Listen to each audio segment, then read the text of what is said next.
Buenos días, bienvenidos. Estamos empezando nuestro tiempo devocional en esta mañana.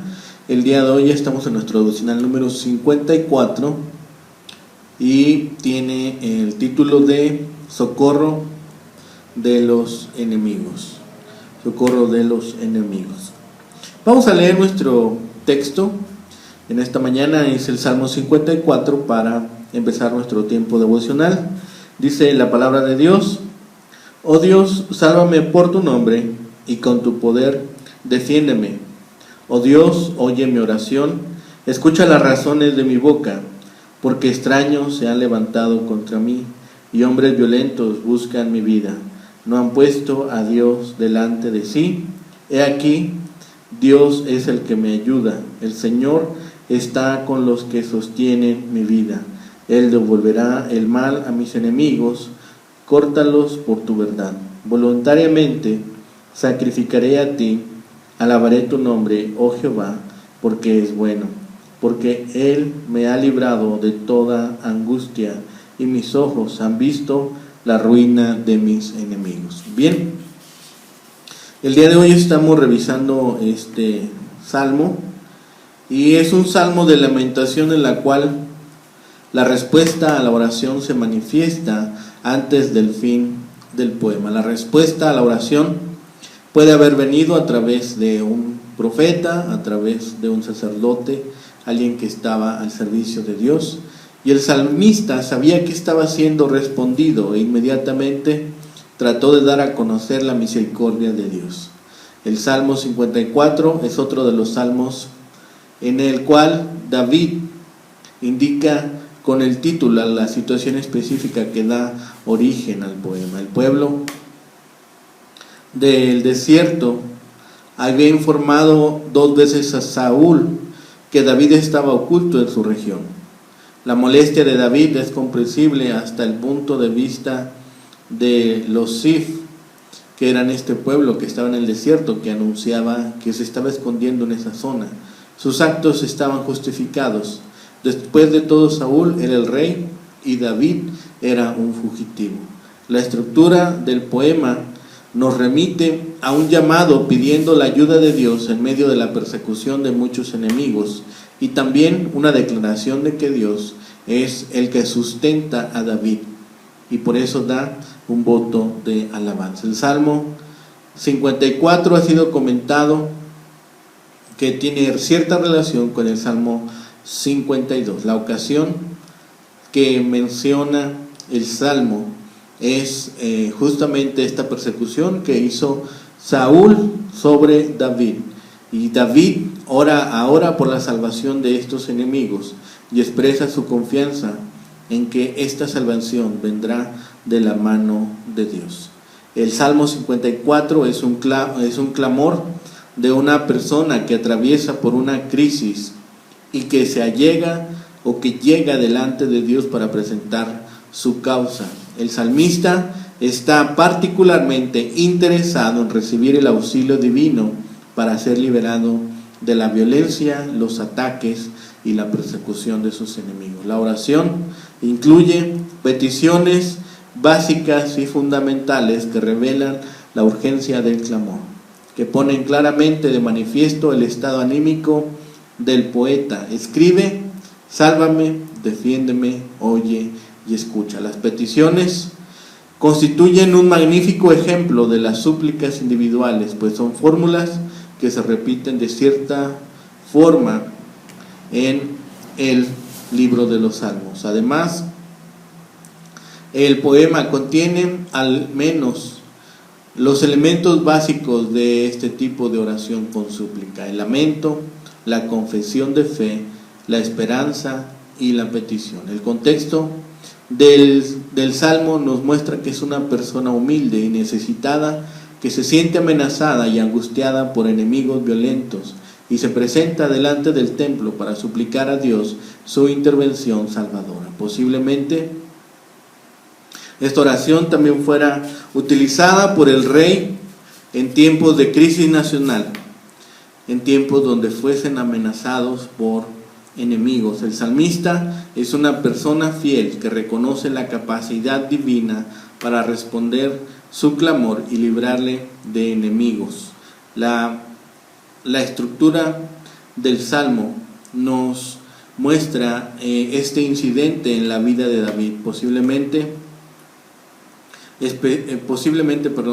y específicamente sobre esta acusación que tuvo por parte de este pueblo en el desierto, de que él se estaba escondiendo en su territorio. Primero, en los 2 versículos, en este Salmo 54, vemos la petición de ayuda. Dice: oh Dios, sálvame por tu nombre y con tu poder defiéndeme. Oh Dios, oye mi oración, escucha las razones de mi boca. ¿Sí?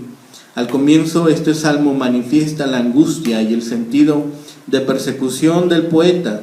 Las peticiones revelan que necesita una intervención divina salvadora. El salmista pide a Dios que le salve de la situación de peligro, reclama la justicia divina y anhela que su oración sea escuchada. La invocación es urgente, el sentido es intenso, la plegaria es profunda, el clamor es directo, diciendo: sálvame, defiéndome, oye y escucha, porque lo hace también en el nombre del Señor. El poeta presenta las razones de su boca o peticiones que se fundamentan en el poder divino, en el poder de intervención en todas las cosas de la vida.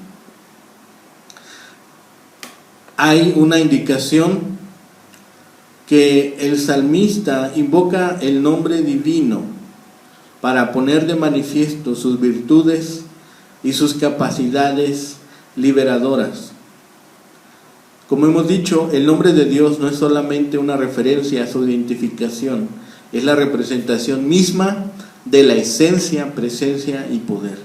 El nombre de Dios es una alusión a su naturaleza redentora y liberadora.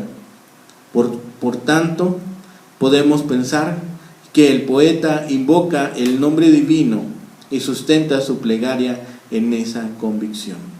En el versículo 3 dice: porque extraños se han levantado contra mí y hombres violentos buscan mi vida, no han puesto a Dios delante de sí. En esta sección se identifica a los enemigos del salmista, que son descritos como extraños y hombres violentos, personas que no viven de acuerdo a los principios que emanan de la presencia y la voluntad divinas. En esta porción, el Salmo revela el porqué de la oración.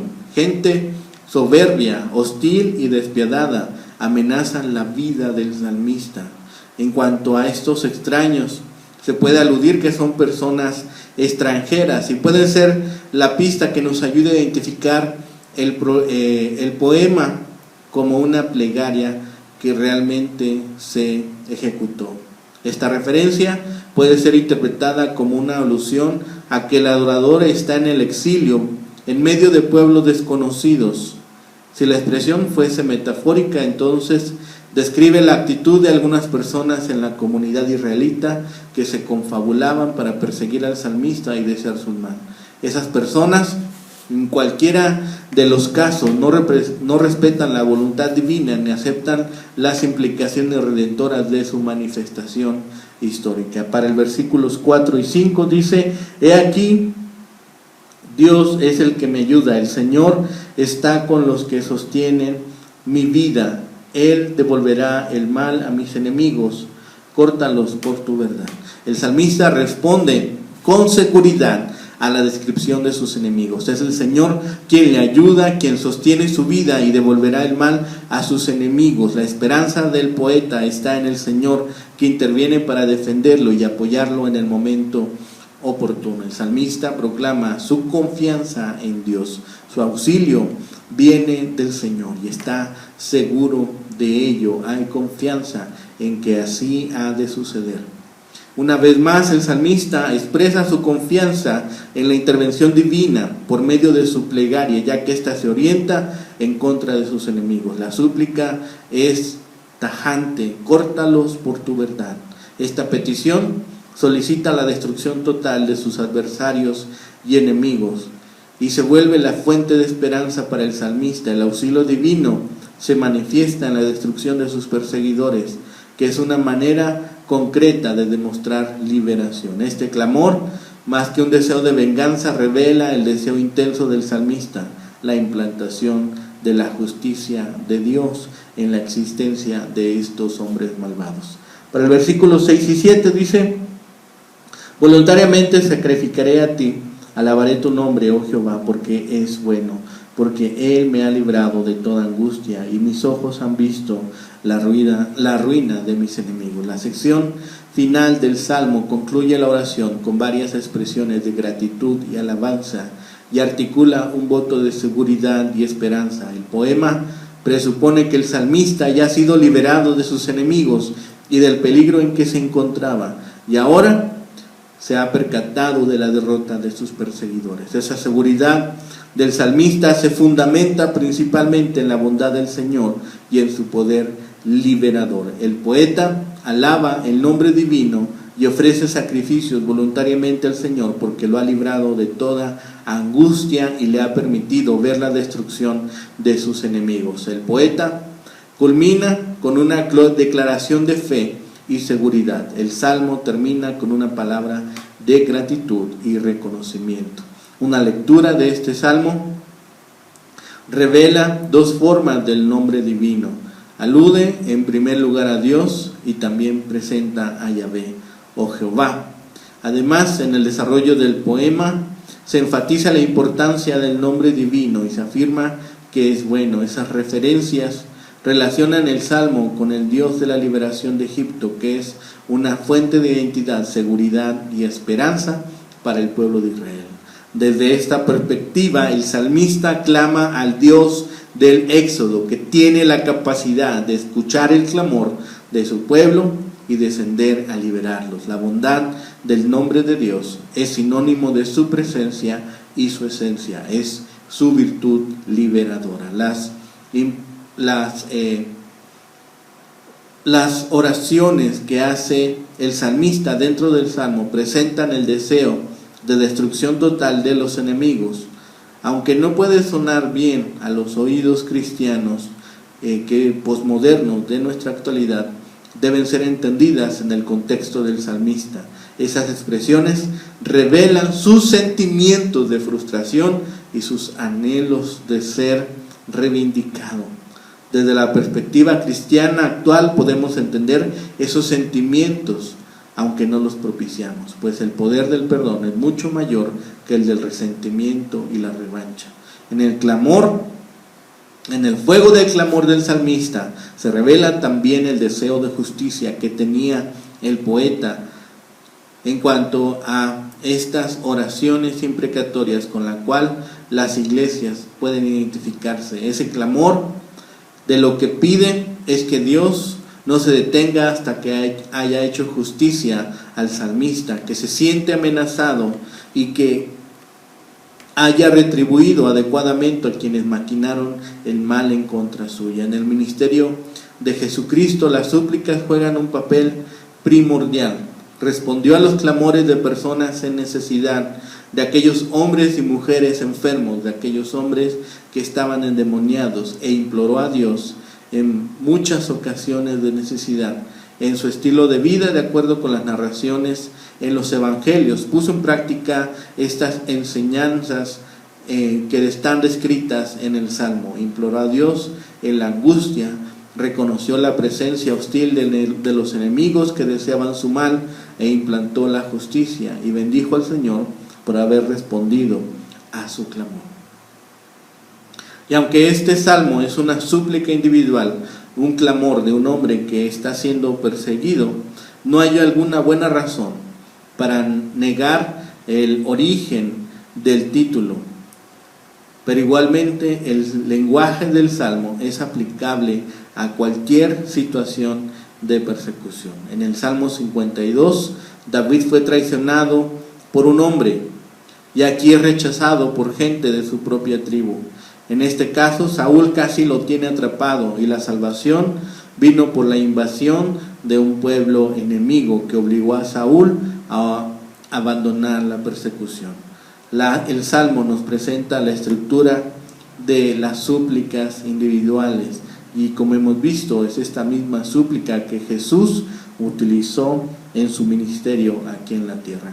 Hay un clamor a Dios. El salmista no solo apela a lo que Dios es, sino a lo que Él es, a su nombre y a su poder. Está seguro de su inocencia, que su causa es justa. Nosotros no podemos esperar de Dios una respuesta si clamamos por alguna causa injusta. Hemos de pedir conforme a la voluntad de Dios. Por eso hay una bendición aquí para los hombres que son perseguidos. Hay una petición como señal de reconocimiento de que su causa es justa. Por tu nombre, oh Dios, sálvame. Por tu poder, defiéndeme. Por tu misericordia, atiende a mi llamado. La promesa como respuesta de bendición es el auxilio recibido, porque nosotros reconocemos que Él es quien nos ayuda. El sacrificio que hemos de ofrecer cuando esa respuesta haya sido o haya llegado a nuestra vida, haya sido entonces llegada a nuestra puerta. Daré gracias a tu nombre, oh Jehová. Cuando esa liberación alcanzada sea consumada, podemos exclamar que nos ha librado de toda angustia la mano de Dios. Es Dios nuestro ayudador. Es Dios quien nos da la confianza de clamar también a Él, porque es una declaración de lo que hemos creído, es una oración de que Dios juzgue, y también es la confianza que hemos depositado en la promesa. El secreto de la confianza es la convicción de que Dios es quien nos ayuda. La ayuda de Dios vendrá siempre a nosotros cada vez que lo invoquemos. A menudo los malvados se vuelven en contra de aquellos que buscan a Dios, pero sus planes finalmente se vuelven en contra de ellos. El salmista confía en el justo juicio de Dios y lo expresa también en esta oración: que Dios los destruya. Aquí confía el salmista en su fidelidad. Y no podemos terminar la lectura de este salmo sin un agradecimiento a Dios. A veces el salmista habla de votos, pero aquí su sacrificio es voluntario, es espontáneo, nace de la gratitud. El verdadero adorador da gracias a Dios por amor y gratitud. El salmista está seguro de la respuesta de Dios. La palabra derrota no se encuentra en el texto, pero es sobreentendida que esa derrota no llegaría sobre el salmista, sino sobre sus perseguidores, porque Dios actuaría a su favor. Por eso este salmo es un pedido de socorro. Hay una lamentación, hay un dolor, pero él hace una petición muy concreta sobre la acción de Dios en su vida. Es él quien ha depositado su confianza. Y aun cuando todavía está en peligro, el salmista expresa su confianza de que Dios ha de liberarle, que Dios ha de cuidarle. ¿Sí? En este salmo de liberación, este salmista canta que Dios es quien le ayuda, y donde quiera donde él se encuentre puede tener conciencia de este hecho, aún en la persecución, porque Él, el Dios de su salvación, es superior a la oposición que presentan sus enemigos. De este modo, canta un himno de liberación en medio de las circunstancias más difíciles. Y es así que clamor al principio, donde pide ayuda y salvación por medio del nombre de Dios y vindicación por su poder, se vuelve una realidad en la vida de este hombre. Hay urgencia en sus palabras, pero Dios le da respuesta a sus súplicas. El Señor siempre está con los que sostienen su fe hasta el último instante. Un día Él pagará con calamidad y ruina a los enemigos de su pueblo. El conocimiento de lo que Dios hará se convierte rápidamente en una oración en el momento de persecución. Al final, David habla como si todos sus problemas pertenecieran al pasado y como si ya hubiese atestiguado la derrota de sus enemigos. Y aunque quizá todavía esté en medio de peligros, él canta el cántico de liberación como si fuese ya algo cumplido. Así que da fe de lo que él tiene en su corazón, de lo que él tiene en su mente. Él da razón a sus esperanzas y asegura que las realidades que aún no ve, las verá por la fidelidad que Dios tiene a sus promesas. Y en estos salmos vemos la transición de la oración a la alabanza. No temía ir a Dios y expresar sus verdaderos sentimientos y necesidades. De este modo, su espíritu se elevó y no pudo más que alabar a Dios, su ayudador, su protector y su amigo. David dijo que Dios hacía de las malas acciones de sus enemigos se volvieran en contra de ellos mismos. En Proverbios 26-27 advierte que los que causan problemas cosecharán problemas. Lo que hagamos a otros puede explotar en nuestra propia cara. A la larga es más seguro, simple y fácil ser sincero y franco ante Dios y ante los demás. Jesucristo llegó a enunciar la regla de oro del trato con el prójimo. Dice: trata a los demás como quieres ser tratados. Empecemos a ejecutar esta regla en nuestra vida y tratemos a los demás como queramos nosotros ser tratados. Busquemos que esta sea nuestra regla para trato con los demás. Busquemos que esto sea una realidad en nuestra vida y seamos justos delante de cada una de las acciones que ejecuten los demás en nuestra vida. Y esperemos siempre el socorro y la ayuda de Dios cuando estemos en persecución. Estemos orando por cada una de las cosas que Dios ha hecho por nosotros cuando nos hemos visto perseguidos a causa de nuestra fe. Que el Señor les bendiga, que tengan un excelente día.